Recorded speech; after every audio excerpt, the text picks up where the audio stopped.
एक लड़की सुनसान आइलैंड पर पिछले 10 दिनों से भूखी फंसी हुई थी। बहुत मुश्किल से उसने कुछ छोटी मछलियां पकड़ी, लेकिन हैरानी की बात ये थी कि उसने उनमें से एक भी नहीं खाई। वो सारी मछलियों को कुचलकर उनका चारा बना देती है और सीधे समंदर में फेंक देती है। फिर हाथ में नुकीला लकड़ी का भाला लेकर समंदर की सतह को घूरने लगती है, जैसे किसी बड़ी चीज का इंतजार कर रही हो। कुछ ही देर में खून की गंध से खिंचकर एक शार्क वहां आ जाती है। लड़की मौका देखते ही पूरी ताकत से भाला फेंकती है। एक ही वार में शार्क आर पार हो जाती है। शार्क को गिरता देख लड़की ऐसे खुश होती है मानो लॉटरी लग गई हो। वो पानी में ही जोर जोर से चिल्लाने लगती है। लेकिन अजीब बात ये थी कि इतना बड़ा शिकार मिलने के बाद भी वो उसे खाने नहीं बैठी। रात होने का इंतजार करने के बाद उसने शार्क को पेड़ पर लटका दिया और खुद पहले से खोदे गए गड्ढे में छिपकर निगरानी करने लगी। ऐसा लग रहा था जैसे वो किसी चीज को बाहर निकालना चाहती हो। लेकिन इंतजार करते करते उसे नींद आ गई। जब उसकी आँख खुली तो सामने का नजारा देखकर उसके होश उड़ गए। पेड़ पर लटकी शार्क गायब थी, सिर्फ खाली रस्सी हवा में झूल रही थी। तभी लड़की को एहसास हुआ इस आइलैंड पर उसके अलावा भी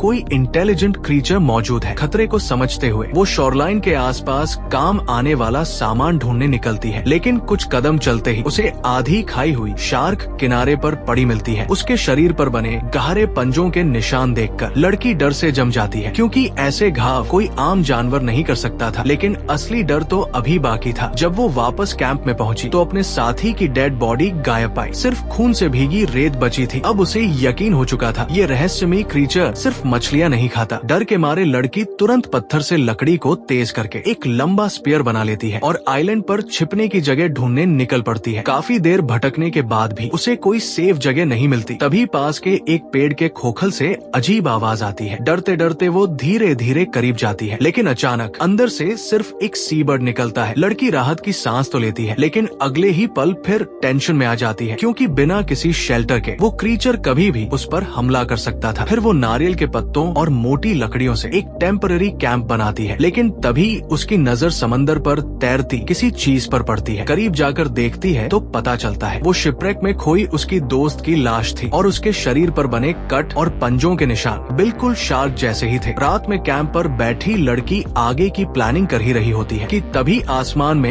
एयरप्लेन की आवाज गूंजती है। वो बिना देर किए सिग्नल गन उठाती है और आसमान में फ्लेयर दाग देती है। उसे उम्मीद थी कि प्लेन उसे देख लेगा, लेकिन नीचे गिरती फ्लेयर की रोशनी में दूर खड़ा एक अजीब क्रीचर दिखाई देता है। उसे तुरंत समझ आ जाता है यही वो मॉन्स्टर है जिसने सबको मारा है। लड़की तुरंत स्पीयर उठाकर जंगल की तरफ भागती है और छिप जाती है। कुछ ही सेकंड बाद वो क्रीचर उसके आसपास घूमने लगता है। डर के मारे लड़की सांस तक रोक लेती है और मन ही मन बुदबुदाने लगती है, भूत प्रेत दूर रहो, भूत प्रेत दूर रहो। शायद किस्मत उसके साथ थी। कुछ देर बाद क्रीचर वहाँ से चला जाता है, लेकिन लड़की जानती थी कि अब यहाँ रुकना मौत को बुलाना है। तभी उसकी नजर एक लाइफ जैकेट पर पड़ती है और उसके दिमाग में एक रिस्की आइडिया आता है। वो सूटकेस खाली करके उसमें लाइफ जैकेट भर देती है ताकि उसे तैरने वाला बना सके। लेकिन लाख कोशिशों के बाद भी वो सूटकेस पर टिक नहीं पाती। कई बार गिरने के बाद वो गुस्से में सूटकेस पर ही चिल्लाने लगती है। आखिर में हारकर वो पेड़ों के बीच कपड़े और रस्सियों से एक ऊंचा हैमॉक बना लेती है ताकि रात में ऊपर रहकर सेफ रह सके। लेकिन आधी रात को एक डरावनी आवाज से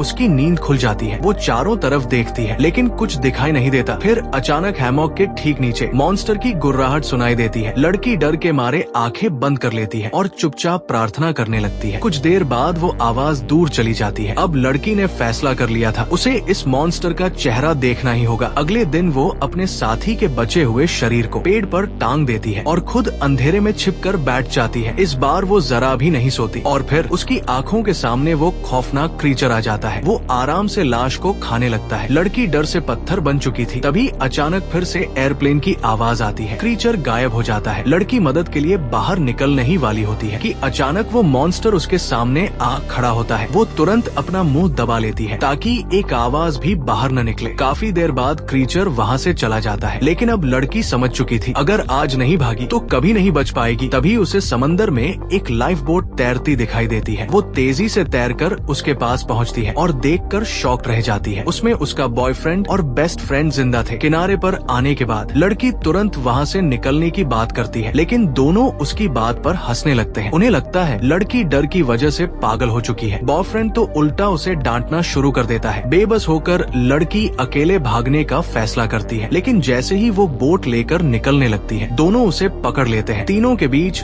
जोरदार लड़ाई शुरू हो जाती है और तभी लड़की को मारकर बेहोश कर दिया जाता है। जब रात में उसकी आँख खुलती है तो वो खुद को पेड़ से बंधा हुआ पाती है। फिर भी वो लगातार चिल्लाकर कहती रहती है, यहाँ से भाग जाओ, वो क्रीचर वापस आएगा। लेकिन उसकी दोस्त मजाक उड़ाते हुए समंदर किनारे चली जाती है। अगले ही पल किनारे से उसकी दर्दनाक चीख सुनाई देती है। बॉयफ्रेंड मशाल लेकर भागता है लेकिन मॉन्स्टर उसे भी एक झटके में गिरा देता है। क्रीचर फिर समंदर में कूद जाता है। उसी दौरान लड़की रस्सियां खोलकर आजाद हो जाती है और स्पीयर लेकर दौड़ पड़ती है, लेकिन तब तक बहुत देर हो चुकी थी। उसकी दोस्त को मॉन्स्टर पानी में घसीट चुका था। बॉयफ्रेंड डर के मारे खड़ा तक नहीं हो पा रहा था। फिर भी लड़की उसे पकड़कर वहाँ से भागती है। अगली सुबह दोनों लाइफ बोट लेकर आइलैंड छोड़ने निकलते हैं। लड़की पूरी ताकत से नाव चला रही थी लेकिन उसके चेहरे पर डर साफ दिखाई दे रहा था। काफी दूर आने के बाद उसे लगा शायद अब वो सेफ है। तभी पानी के नीचे कुछ हरकत होती है और अगले ही पल मॉन्स्टर लड़की को पानी में खींच लेता है। दम घुटने से पहले वो अपनी नाइफ खोलती है और क्रीचर पर वार कर देती है। मॉन्स्टर दर्द से पीछे हट जाता है लेकिन तभी वो पलटकर बोट में बैठे बॉयफ्रेंड को निशाना बना लेता है। एक सेकंड में वो आदमी समंदर की गहराई में गायब हो जाता है। लड़की कुछ नहीं कर पाती। आंखों में आंसू लिए वो वापस किनारे पर गिर पड़ती है। अब उसके अंदर सिर्फ गुस्सा बचा था। वो आइलैंड पर लौटकर सबकी मौत की कहानी लिखती है और फिर एक डेंजरस प्लान बनाती है। रात होते ही वो चारों तरफ आग लगा देती है। आग की रोशनी देखकर मॉन्स्टर वहां आ पहुंचता है और देखते ही देखते वो आग के घेरे में फंस जाता है। लड़की मौका देखकर हमला करती है लेकिन उसकी ताकत कम पड़ जाती है और मॉन्स्टर उसे पकड़ लेता है। जान बचाने के लिए वो लगातार नाइफ से हमला करती रहती है। दर्द में क्रीचर उसे छोड़ देता है। लड़की भागकर समुद्र किनारे पहुंचती है लेकिन घायल मॉन्स्टर फिर उसका पीछा कर लेता है। अब उसे लगने लगता है कि सब खत्म हो चुका है। तभी अचानक क्रीचर दर्द से चीखता है और जमीन पर गिर पड़ता है। लड़की हैरानी से उसे देखती रह जाती है। काफी देर बाद वो धीरे धीरे लाइफ बोट की तरफ बढ़ती है। इस बार वो सच में उस डरावने आइलैंड से निकल चुकी थी।